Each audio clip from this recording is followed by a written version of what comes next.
இன்றைக்கு நம்ம சேனல்ல பார்க்க இருப்பது நமது முன்னோர்கள் பயன்படுத்தி வந்த ஆதி கால ரகசிய மாந்திரீகம், அதிலிருந்து மோகினி வசியம் பற்றிதான்.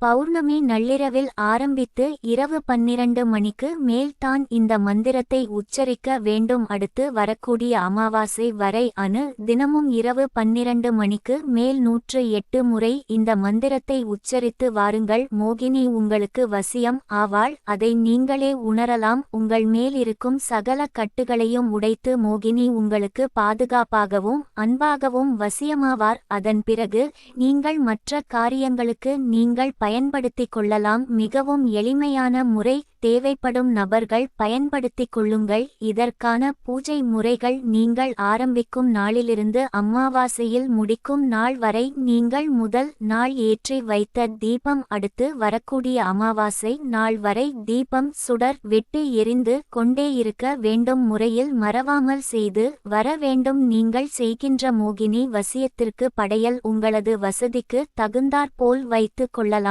அது உங்களது விருப்பம். ஆனால் கண்டிப்பான முறையில் தீபம் எரிந்து கொண்டே இருக்க வேண்டும். தேவைப்படும் நபர்கள் பயன்படுத்திக் கொள்ளுங்கள். தேவையில்லாத நபர்கள் பயன்படுத்த வேண்டாம். நல்ல காரியங்களுக்கு நன்றாக வேலை செய்யும் கணவன், மனைவி, காதலன், காதலி இவர்கள் எல்லாம் இதை பயன்படுத்திக் கொள்ளலாம்.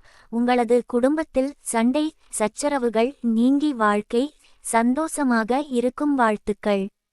ஹரி ஓம் ஸ்ரீம் ரீயும் சர்வலோக மோகினி வாவா. ஐயும் க்ளீம் சிவ சிவ மோகினி. நசி நசி மசி மசி சுவாகா.